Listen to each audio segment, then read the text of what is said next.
पण तुमची ती पोस्ट फार गाजली, पैसे बुडवण्याची. हां. ती नाही, पण हा विषय म्हणजे कसं आहे की ह्या विषयावर तुम्ही बोलला असाल, हो, पण ह्या विषयावर पुन्हा पुन्हा बोललं जाते. हो. पण मला सांगा, मी तुम्हाला पहिला वेगळाच प्रश्न करतो हं.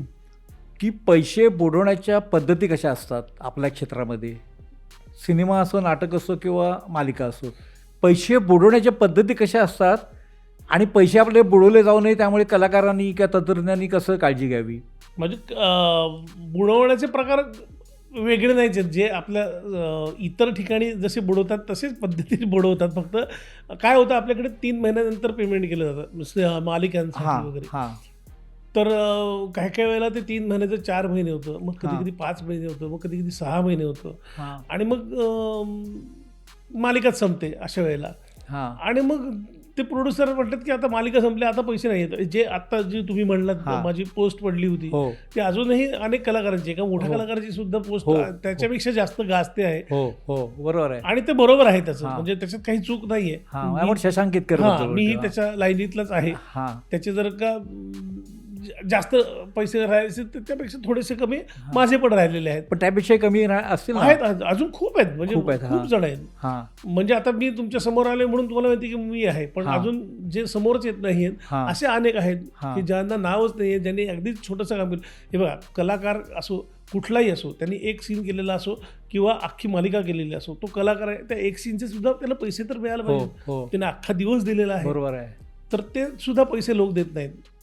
मग आता आमच्या अनेक मालिकांच्या बाबतीत हे झालेलं आहे की हां. एक दिवसाचं काम केले, जाऊ देत नाही, ते कसे पैसे द्यायचे, ते बघ रे देतो आम्ही नंतर.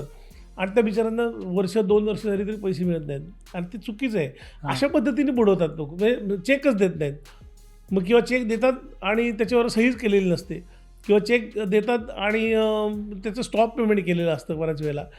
आपल्या हातात चेक आहे, आपल्याला वाटतं की झालं पैसे मिळाले आपण, पण ते बँकेत जाऊन तो चेक पास तर व्हायला पाहिजे, तो हां. पासच होत नाही चेक. हां. आणि ते पैसे जातात आणि त्याच्यानंतर आपण फोनवर फोन करतो, फोन उचलत नाहीत किंवा ते फोन बंद असतात, किंवा फोन उचलला तर सांगतात हां जरा मी कामात आहे, 10 मिनिटांनी करतो. ती 10 मिनिटं होतच नाहीत, हां किंवा मग तो नंबरच बंद केलेला असतो, मग तो भेटतच नाही माणूस. अशा पण गोष्टी घडतात आणि पैसे गेले असं समजायचं आपण फक्त. तुमच्याशी किती बुडाले? काही लाख.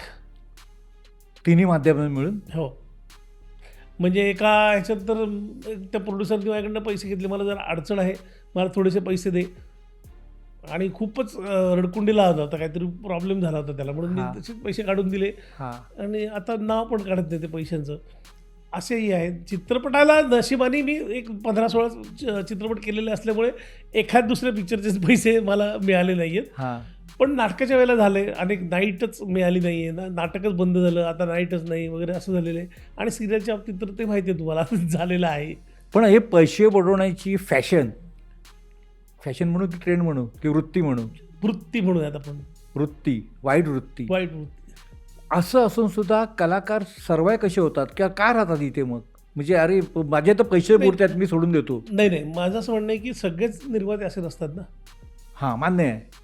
हां अनेक निर्माते चांगले असतात, अनेक हां. आहेत निर्माते चांगले. अनेक जण आपल्या इंडस्ट्रीमध्ये, ह्या इंडस्ट्रीमध्ये हां. असे आहेत की एक पैसाही बुडवत नाहीत, कधीच नाही बुडवत. आणि हां. म्हणजे त्यांनी जर का 12 तारीख दिलेली आहे, हां 12 तारखेला तुमचा चेक, आता चेक नाही मिळत, आता RTGS वगैरे हो होतं. हो 12 तारखेला जर का रविवार असेल तर तो आदल्या दिवशी होतात, म्हणजे 11 तारखेला त्याचे पैसे जमा होतात.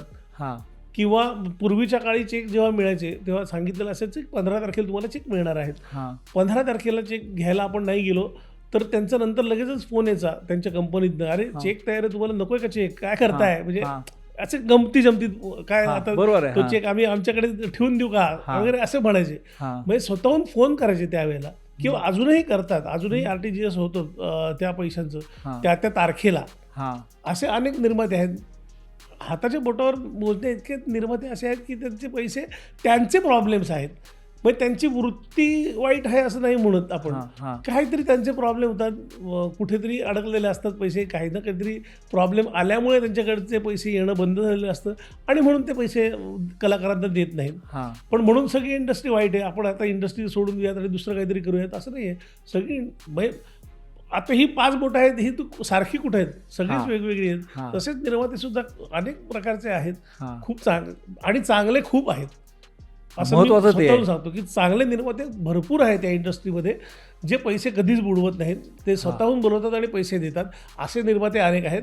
वाईट निर्माते खूप कमी आहेत या इंडस्ट्रीमध्ये. हां. आणि ते सुद्धा, त्यांना सुद्धा चांगली बुद्धी मिळेल आणि ते सुद्धा चांगल्या मार्गाला लागतील आणि सगळ्यांचे पैसे देतील, अशी माझी भावना आहे. नक्कीच भावना आहे आणि चांगली. मराठी मनोरंजन सृष्टीमधील मालिका, चित्रपट, नाटक तसेच कलाकारांबद्दलच्या नवीन अपडेट्स जाणून घेण्यासाठी नक्की सबस्क्राईब करा इट्स मज्जा मराठी या आपल्या नवीन यूट्यूब चॅनलला.